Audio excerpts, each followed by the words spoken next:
Let me tell you something nobody else will.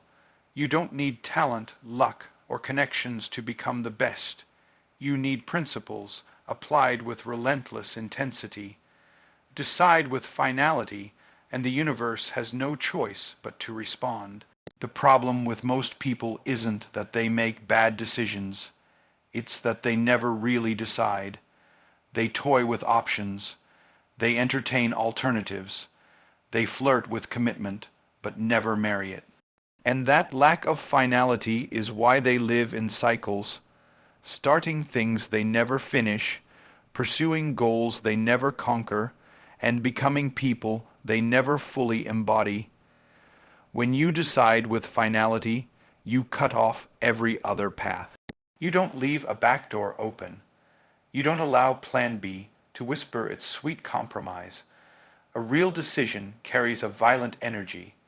It slams the door on mediocrity and forces every fiber of your being into alignment with a new standard. You don't dabble in change. You demand it from yourself. The moment you truly decide, your habits change, your circle changes, your time usage changes, your language changes. That's the power of finality. Look around at people who have accomplished massive success in any field: business, athletics, ministry, parenting, whatever it is. They all have one thing in common. At some point, they made a final decision. They didn't say, "I'll try this for a bit and see what happens." They said, "I will make this happen or die trying." That decision eliminates all the debate. It silences the inner committee. It kills the confusion. The problem is, we live in a culture addicted to options. We love the illusion of freedom while remaining prisoners to indecision. You want to know why you're stuck? It's not because you lack talent. It's not because you don't have time. It's because you haven't decided. You've entertained growth, but you haven't married it. You've talked about becoming successful, but you haven't burned the boats that would let you swim back to average. Finality is what transforms your potential into power. It's what separates the high performers from the habitual talkers. When you decide with finality, you make your life serve that decision. Your calendar starts looking different. Your priorities stop shifting with your emotions. Your circle gets uncomfortable because you stop making space for excuses. Finality means the decision is no longer up for discussion. You don't revisit it every time it gets hard. You don't ask your feelings to sign your future. You decide, and then you move. The enemy of progress is the person who keeps renegotiating what they already claimed they wanted. There's no reward in partial commitment. Half decisions create full delays. If you really want to see your life elevate, you've got to choose something and then refuse to let go. You don't need more motivation. You need a moment where you look yourself in the mirror and say, "This is it. I don't care what it costs. I don't care how long it takes. I'm not going back." That's the day you stop living like the world owes you something and start becoming the person who owns everything they were born to claim. If you want to rise, you have to learn from those who are already where you want to go, not from the ones still figuring it out.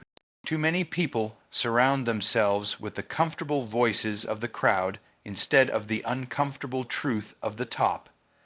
The crowd will clap for you being average. The top will challenge you to be exceptional. And the difference between staying stuck and soaring high is who you choose to listen to. The crowd is loud, but they're not qualified. They have opinions, but they don't have fruit. You can't build a life of mastery by taking advice from people who haven't mastered anything. They'll tell you to play it safe, to slow down, to be realistic, because they don't want to be exposed. The moment you start separating yourself with excellence, discipline, or vision, you trigger the insecurity of those still sitting in the stands. But the top The top welcomes your growth. They aren't threatened by your rise because they've already done the work. They push you because they know what it takes. You don't get championship level results by following the habits of spectators. Champions have coaches, professionals have mentors, wealth, builders have advisors, but average people, they lean on friends who validate their excuses. They scroll through noise that feeds their distraction. And then they wonder why they keep hitting ceilings. Learning from the top means being willing to feel small so you can grow big. It means seeking correction over comfort, wisdom over hype, and legacy over likes. You've got to study the patterns of people who live with intentionality. Watch how they think, how they plan, how they speak. The top lives by principles, not preferences. They make decisions based on purpose, not pressure. It takes humility to sit under someone greater. It takes maturity to admit you don't know everything. But if you're serious about rising, you'll trade ego for elevation. You'll chase mentorship over momentary praise. The top doesn't care if you impress them. They care if you're willing to be transformed. Look at your circle. Look at your feed. Look at the people you're learning from. Do they live at the level you desire? Do they bear the kind of fruit you want? If not, why are they shaping your thinking? You've been called to lead, not blend. You've been chosen to dominate, not decorate the crowd. But that means your input must come from a different level. If you want to think higher, move faster, and build stronger, you've got to position yourself under voices that sharpen you, stretch you, and call you out. The crowd will slow you down with cheers. The top will speed you up with truth. Choose excuses are lies we tell ourselves to stay comfortable. They sound reasonable, even logical, but all they really do is give us permission to settle. If you want to become the best at anything, you have to declare war on excuses. Not entertain them, not reduce them, eliminate them, ruthlessly, without apology, without negotiation. Every excuse is a thief dressed like a friend. It whispers, "You're doing enough," when deep down you know you're capable of more. People don't fail because they lack potential. They fail because they protect their excuses more than they protect their purpose. The excuse says, "I don't have time," but you had time to scroll, to binge, to sleep in, to procrastinate. The excuse says, "I'm not ready," but readiness doesn't show up before the action. It's the result of action. The excuse says, "It's not the right season." But the right season is created by obedience, not by waiting on perfect conditions. When you make an excuse, you're not just avoiding a task, you're delaying a destiny. You're telling your future self, "Stay on hold while I protect my pride."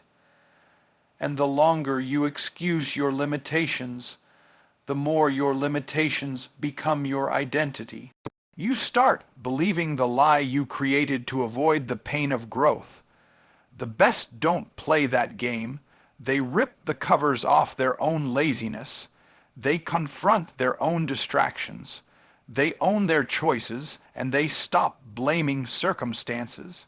You see, circumstances don't define the outcome, commitment does.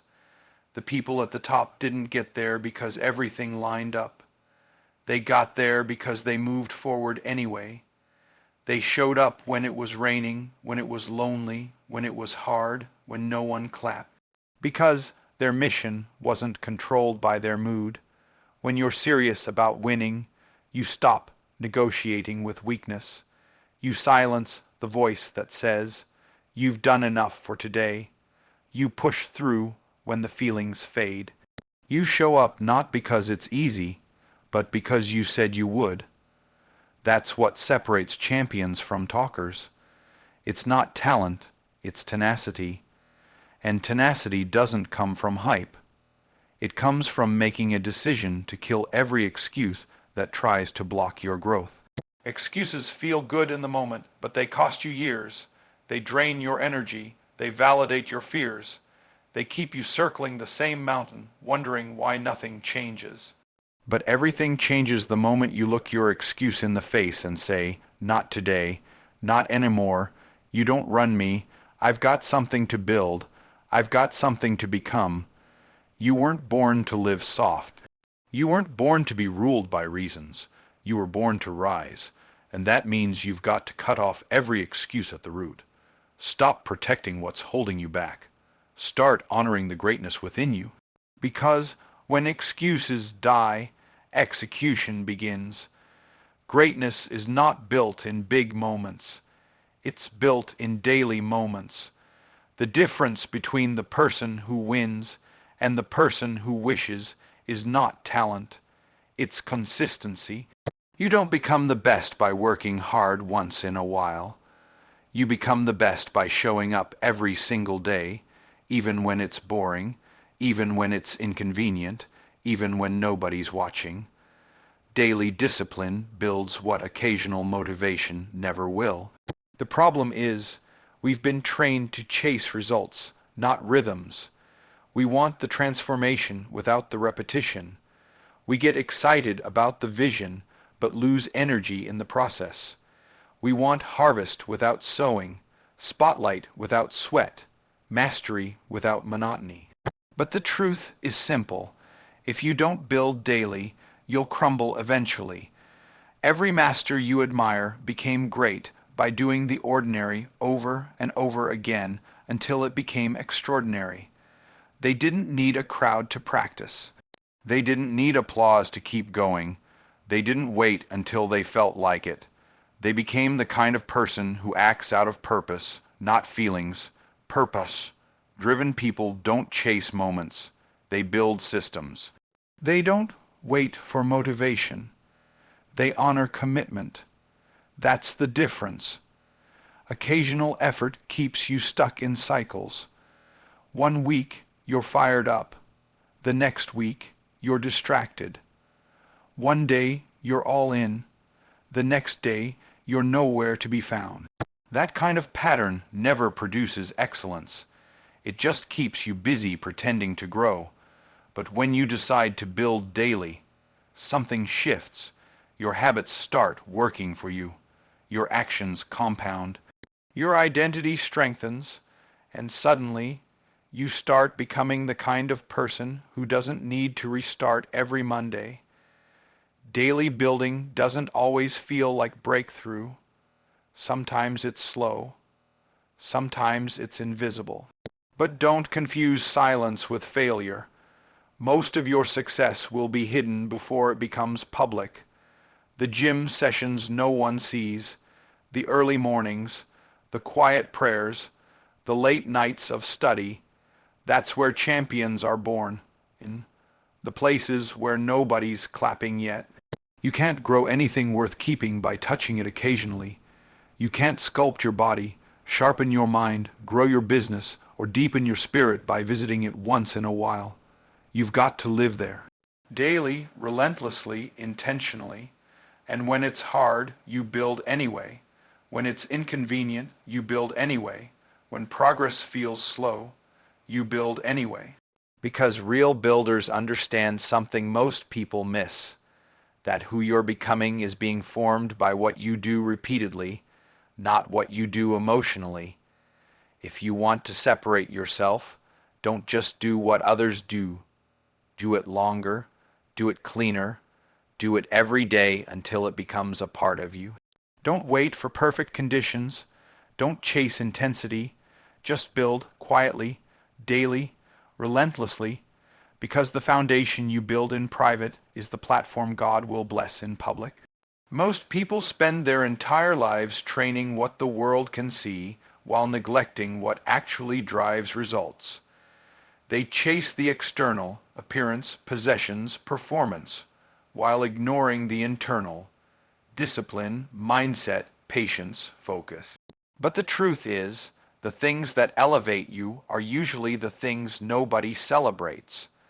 The strongest muscle you can ever build is the one between your ears. If you don't train your mind, your emotions, and your will, It doesn't matter how gifted you are, because pressure will break you before your potential ever gets a chance to shine. You don't lose in the ring, you lose in your routine. You don't burn out in the spotlight, you burn out in the silence where you didn't do the real work. That's why the people who win consistently don't just train skills. They train resilience. They train stillness. They train perspective because they know storms are coming and talent doesn't anchor you, conviction does.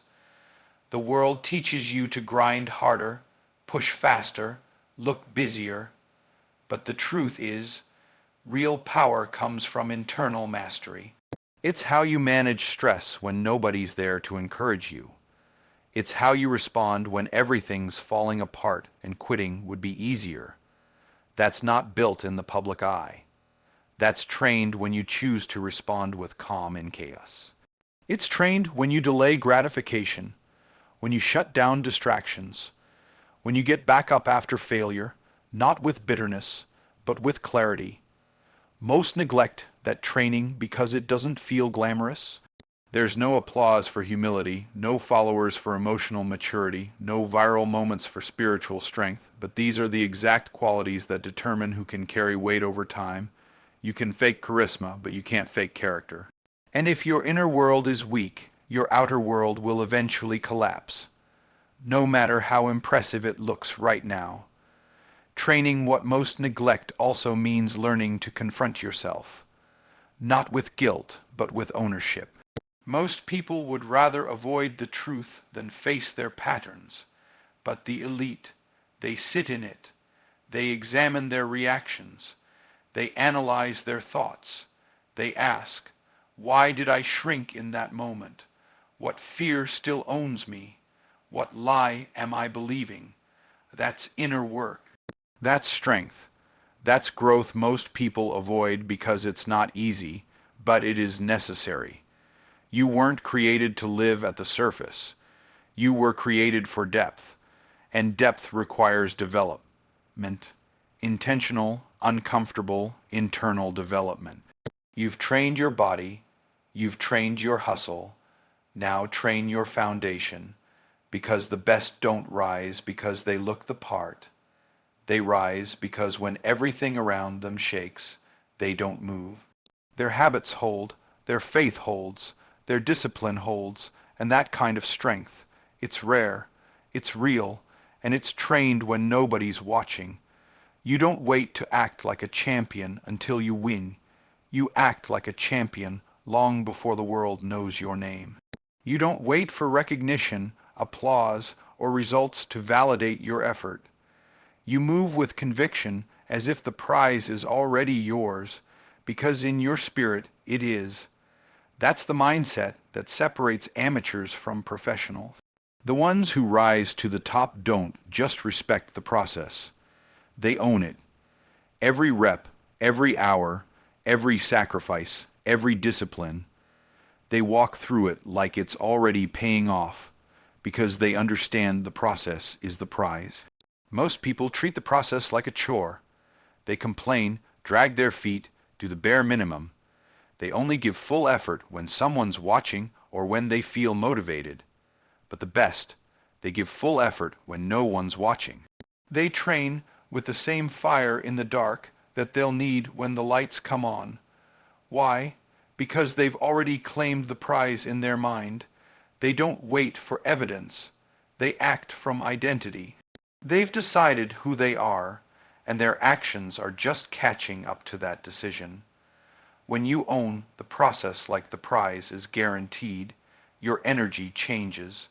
You stop negotiating with your emotions. You stop needing results to stay consistent. You show up early, stay late, dig deeper, and do the details others skip. You understand that every small moment is shaping your capacity to carry something greater. You're not grinding for applause. You're training for dominion. Think about it. When you believe something is already yours, you act with authority. You don't hesitate. You don't question whether it's worth it. You don't treat your preparation like a burden. You move like the future is already written. That kind of confidence isn't arrogance. It's alignment. It means your mindset, your habits, and your discipline are all synced with your assignment. Too many people are slaves to results. They let outcomes decide their effort. They shrink back when the reward takes too long. But if you only honor the process when it feels good, you'll never last. Greatness is reserved for those who show up whether the scoreboard agrees with them or not, because they're not addicted to winning, they're addicted to becoming. You've got to learn to dominate your lane before the spotlight hits it. Don't ask for more if you're not mastering what's in your hands right now. You don't need proof to go all in. You don't need applause to move with excellence. Show up like it's already yours. Train like you're already chosen. Build like your name is already on the trophy. Because when you own the process like you already own the prize, you won't just prepare for success. You'll attract. Greatness is never discounted. It doesn't go on sale. It doesn't respond to comfort or convenience. If you want to be the best at anything, you've got to pay what it costs, not what feels good in the moment. Most people want the reward but negotiate the price. They want to rise, but only if it's quick. They want to lead, but only if it's easy. But anything that's worth it will cost you more than you expect, and more than most are willing to pay. Convenience is the killer of greatness. It whispers, take the shortcut, skip today, you've done enough. It seduces you into believing that effort can be part-time while success shows up full-time, but the ones who separate from the crowd aren't controlled by convenience. They're governed by conviction. They know that excellence requires sacrifices most people will never see and discipline most people will never choose. When you commit to paying the full price, everything changes. You stop asking, what's the minimum I can do? And you start asking, what else can I give? You stop looking for breaks and start looking for breakthroughs. You stop chasing balance and start embracing alignment. A life where your time, thoughts, energy, and relationships are all moving in the same direction. That doesn't come cheap. It comes with missed parties, early mornings, late nights, and painful self-awareness. But the price produces power, the pain produces purpose, and the sacrifice produces strength. You'll never meet someone operating at the highest level who didn't pay deeply behind the scenes. They gave up comfort. They gave up distractions. They gave up the approval of the crowd so they could stay aligned with the call. Because when the mission is big, the cost is bigger, but the reward, it's greater than you can imagine. Convenient living creates convenient results, but if you want uncommon outcomes, you have to live an uncommon life. You have to say no when others say yes. You have to work while others sleep. You have to believe when there's no evidence. You have to keep moving when it feels like nothing is working. That's what it means to pay the price. You give full obedience, not partial effort. Don't expect to inherit the promise if you're only giving a part-time sacrifice. God doesn't bless half-hearted pursuit. He blesses the heart that says whatever it takes. So if you're serious about being the best, stop calculating comfort and start committing to cost. It will stretch you. It will break you. It will challenge every limit you thought you had. But it will also build you, and that version of you, the one forged in the fire of discipline and pressure, that version is unstoppable. Because they didn't pay what was easy, they paid what was required. Being good is not enough. Being consistent is not enough. If you want to be the best at anything, you must develop an obsession with your craft so deep that it becomes a part of your identity. Not a job, not a role, not a task, a calling. The best don't just work on their skills. They live in them, they breathe them. They study them relentlessly, not because someone told them to, but because something inside of them refuses to settle. Obsession isn't unhealthy when it's directed at purpose. It's not toxic when it's driven by impact, excellence, and the desire to glorify the gift you've been entrusted with. Average people avoid obsession because it makes them uncomfortable.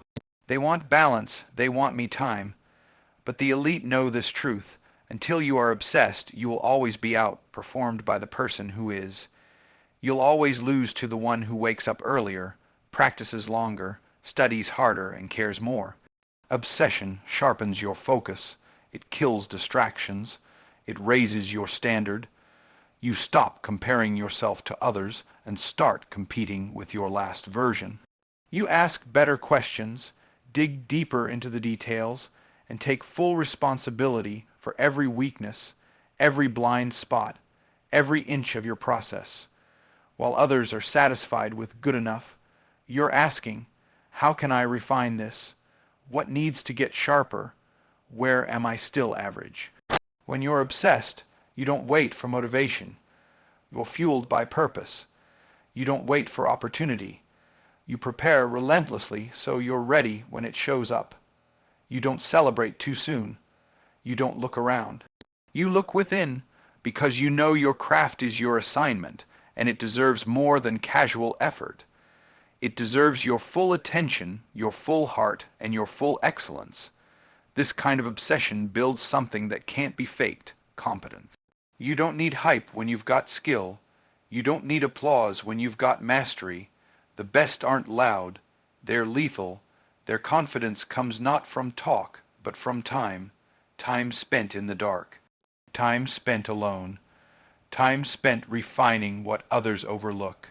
And here's the truth. If you're not obsessed, you're replaceable. Someone, somewhere, is working like it's life or death. And they will pass you if you're only interested. They will pass you if you keep waiting for permission. They will pass you if your work is fueled by feelings instead of fire. You don't become unforgettable by being casual. You become unforgettable by going deeper than anyone else is willing to go.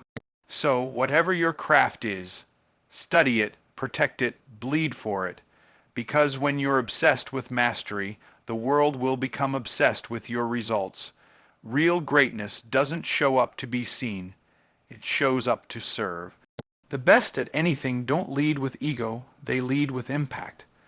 They don't need to announce themselves because their excellence speaks louder than any introduction. When you serve with power, not pride, you understand that your gift wasn't given to elevate you, but to uplift others. Power that serves is unshakable. Pride that performs is fragile. The world teaches us to chase validation, to do things so people will clap, admire, repost, or follow. But power rooted in purpose doesn't need a stage, it creates one. You don't have to perform when you're aligned. You just have to show up with a heart that's ready to give, to build, to empower. That kind of posture is what separates a servant, leader from a self-promoter. Pride shows up needing to be the center. Power shows up to make others stronger. Pride seeks credit. Power creates results. Pride is loud but easily offended. Power is quiet but deeply rooted. When you serve from power, you're not worried about your image. You're focused on the impact. You don't shrink and you don't flex. You just walk in your lane with authority, with clarity, and with a sense of responsibility for the people connected to your assignment. Serving with power means you're not afraid of excellence. Some people confuse humility with smallness. They think downplaying their skill makes them noble. But real humility is not thinking less of yourself, it's thinking of yourself less. You sharpen your gift, you master your craft, not so you can look good, but so you can do good. The more powerful you become in your calling, the more effective your service becomes to others. Pride will always tempt you to prove something. Power knows it has nothing to prove. When you serve with pride, your identity is tied to the outcome. When you serve with power, your identity is anchored in the why. You show up regardless of the applause. You show up when it's unseen, uncelebrated, unrewarded, because the mission isn't about you. It's about the lives attached to what you build, teach, heal, or lead. And here's the truth. The higher you go, the more dangerous pride becomes. It will whisper that you're the reason everything works. It will convince you to protect your name more than your integrity. But power connected to purpose keeps you grounded. It reminds you that you were chosen to serve something bigger than yourself. So walk in authority. Don't play small, but make sure your strength lifts others, not just your status. Because power multiplies when it's given away. And the legacy of your life won't be in how many people knew your name, it'll be in how many people were better because you showed up to serve, not shine. Your environment is not just where you live. It's what you allow to live in you and around you. If you want to become the best at anything, you must protect your environment like it's sacred, because it is. Your thoughts, your habits, your focus, your faith, they are all shaped by the people you allow in your space, the content you consume, the conversations you entertain, and the atmosphere you tolerate.